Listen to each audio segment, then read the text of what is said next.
Iran की Chabahar बंदरगाह भारत के लिए एक स्ट्रेटेजिक गेटवे और अब अमेरिका ने भारत को दी है एक बड़ी सिफारती रियायत। ये वो बंदरगाह है जो भारत को अफगानिस्तान और वस्ती एशिया तक बराह रास्त पाकिस्तान को बाईपास करते हुए रसाई देती है।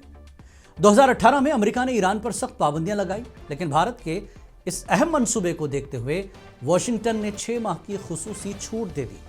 यह फैसला भारत के लिए दोहरी तलवार की मानंद है। एक तरफ ईरान के साथ इख्तिसादी ताल्लुकात और दूसरी जानिब अमेरिका के साथ स्ट्रेटेजिक पार्टनरशिप।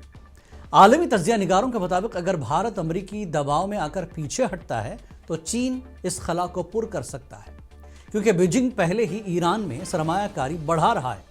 अफगानिस्तान में भारत के असर और रसूख के लिए भी चाबहार बंदरगाह कलीदी किरदार अदा करती है, इंसानी इमदाद और तिजारती दोनों के लिए। फिलहाल भारत तवाज़ुन बरकरार रखने की कोशिश में है, ईरान के साथ ताल्लुकात भी और अमेरिका की कुर्बत भी। लेकिन सवाल यह है कि 6 माह बाद क्या भारत को फिर से छूट मिलेगी या चाबहार एक नई सिफारती आजमाइश बनने जा रहा है? आपकी राय क्या है? कमेंट करें और बाखबर रहने के लिए देखें आलमी मंजरनामे पर खुसूसी पेशकश बियॉन्ड बॉर्डर्स, रोजाना रात 9:30 बजे सिर्फ मुनसिफ टीवी पर।